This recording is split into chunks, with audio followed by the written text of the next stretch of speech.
الحمد لله رب العالمين والصلاة والسلام على خاتم النبيين ما بعد أعوذ بالله من الشيطان الرجيم بسم الله الرحمن الرحيم پیارے اور محترم مسلمان بھائیوں، آج یکم محرم الحرام ہے۔ آج یوم شہادت عمر بن خطاب رضی اللہ تعالی عنہ ہے۔ اسی نسبت سے اس ویڈیو میں ہم انشاءاللہ عز و جل حضرت عمر بن خطاب رضی اللہ تعالی عنہ کے کچھ واقعات بیان کرنے کی کوشش کریں گے، تو آپ بھی ویڈیو کے ساتھ جڑے رہیے، انشاءاللہ عز و جل محبت صحابہ میں اضافہ ہوگا۔ حضرت صدیق اکبر رضی اللہ تعالی عنہ کے بعد فضل میں حضرت عمر رضی اللہ تعالی عنہ کا مرتبہ ہے۔ حضرت عمر رضی اللہ تعالی عنہ کے آباء و اجداد کے اسماء گرامی یہ ہیں: عمر بن خطاب بن نفیل بن عبد العزا بن ریاح بن عبداللہ بن قرد بن زراح بن عدی بن قاب بن لوی۔ آپ رضی اللہ تعالی عنہ عام الفیل کے 13 برس بعد پیدا ہوئے۔ آپ اشراف قریش میں سے ہیں۔ زمانہ جاہلیت میں مسنب سفارت پر آپ رضی اللہ تعالی عنہ فائز رہے۔ آپ رضی اللہ تعالی عنہ کی کنیت ابو حفص اور لقب فاروق ہے۔ آپ رضی اللہ تعالی عنہ قدیم الاسلام ہیں، یعنی 40 مردوں 11 عورتوں یا 29 مردوں 23 عورتوں یا 45 مردوں 11 عورتوں کے بعد اسلام لائے۔ آپ رضی اللہ تعالی عنہ کے مسلمان ہونے سے اسلام کی قوت و شوقت زیادہ ہوئی۔ مسلمان نہایت مسرور یعنی خوش ہوئے۔ آپ رضی اللہ تعالی عنہ سابقین اولین اور عشرہ مبشرہ بالجنہ اور خلفائے راشدین میں سے ہیں۔ صحابہ کرام علیہم رضوان کے کبار علماء زہاد میں آپ کا ممتاز رتبہ ہے۔ ترمذی کی حدیث شریف میں کہ حضور پاک صلی اللہ تعالی علیہ وآلہ وسلم دعا فرماتے تھے کہ یا رب عز و جل، عمر بن خطاب یا ابو جہل بن حشام سے جو تجھے پیارا ہو اس کے ساتھ اسلام کو عزت دو۔ حاکم نے حضرت ابن عباس رضی اللہ تعالیٰ عنہ سے روایت کی کہ حضور پاک صلی اللہ تعالیٰ علیہ وآلہ وسلم نے فرمایا کہ اللہم اعز الاسلام بعمر بن خطاب خاصہ، یا رب عز و جل اسلام کو خاص عمر بن خطاب رضی اللہ تعالیٰ عنہ کے ساتھ غلبہ و قوت عطا فرما۔ حضور پاک صلی اللہ تعالیٰ علیہ وآلہ وسلم کی دعا قبول ہوئی اور حضرت عمر رضی اللہ تعالیٰ عنہ نبوت کے چھٹے سال 27 برس کی عمر میں مشرف بالاسلام ہوئے، یعنی کہ 27 سال کی عمر میں اسلام قبول کیا۔ ابو یعلا و حاکم و بہقی نے حضرت انس رضی اللہ تعالیٰ عنہ سے روایت ہے کہ حضرت عمر رضی اللہ تعالیٰ عنہ تلوار لے کر نکلے۔ راہ میں آپ کا قبیلہ بنی زہرہ کا ایک شخص ملا، کہنے لگا کہ کہاں کا ارادہ ہے؟ آپ نے کہا کہ میں حضرت محمد صلی اللہ تعالیٰ علیہ وآلہ وسلم کو قتل کرنے کا ارادہ رکھتا ہوں۔ اس نے کہا کہ انہیں قتل کر کے تم بنی ہاشم اور بنی زہرہ کے ساتھ کیسے بچو گے؟ آپ نے کہا کہ میرے خیال میں تم بھی دین سے پھر گئے ہو۔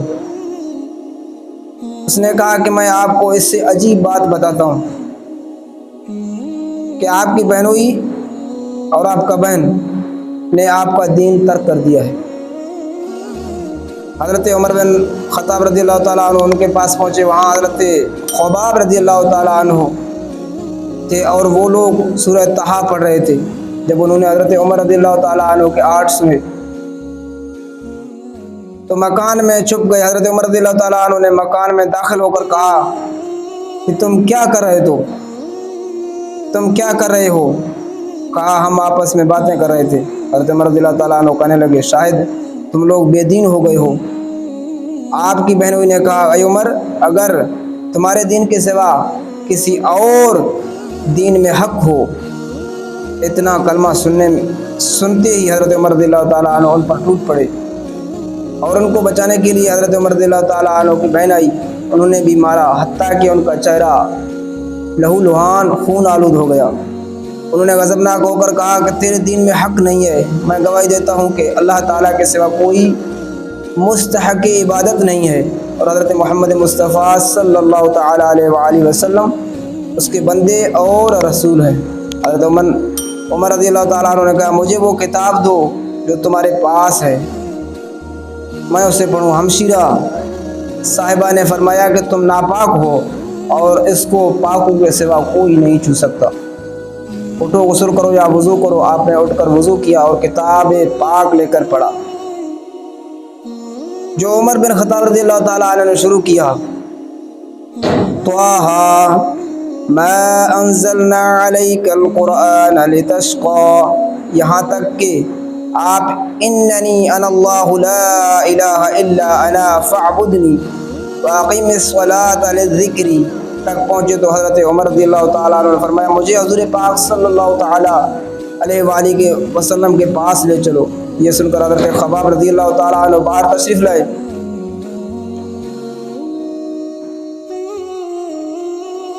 اور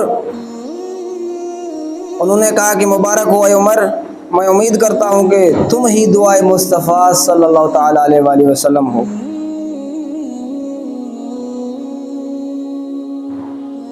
پنجشنبے کو حضور پاک صلی اللہ تعالیٰ علیہ وسلم نے دعا فرمائی تھی یا رب عز و جل اسلام کو عمر بن خطاب یا ابو جہل بن ہشام سے قوت عطا فرما. حضرت عمر رضی اللہ تعالیٰ عنہ اس مکان پر آئے جس مقام میں حضور پاک صلی اللہ تعالیٰ علیہ وآلہ وسلم تشریف فرما تھے.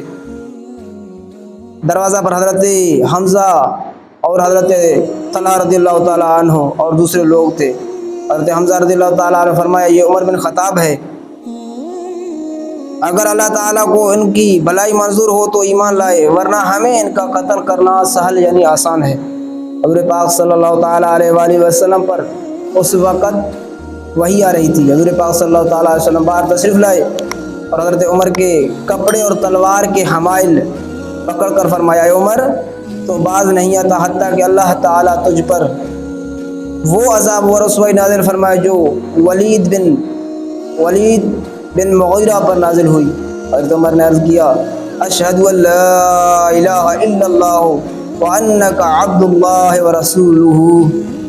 حضرت عمر رضی اللہ تعالیٰ عنہ فرماتے ہیں کہ جس وقت میں نے قرآن شریف پڑھا اسی وقت اس کی عظمت میرے دل میں اثر کر گئی اور میں نے کہا کہ بد نصیب قریش ایسی پاکیزہ کتاب سے بھاگتے ہیں.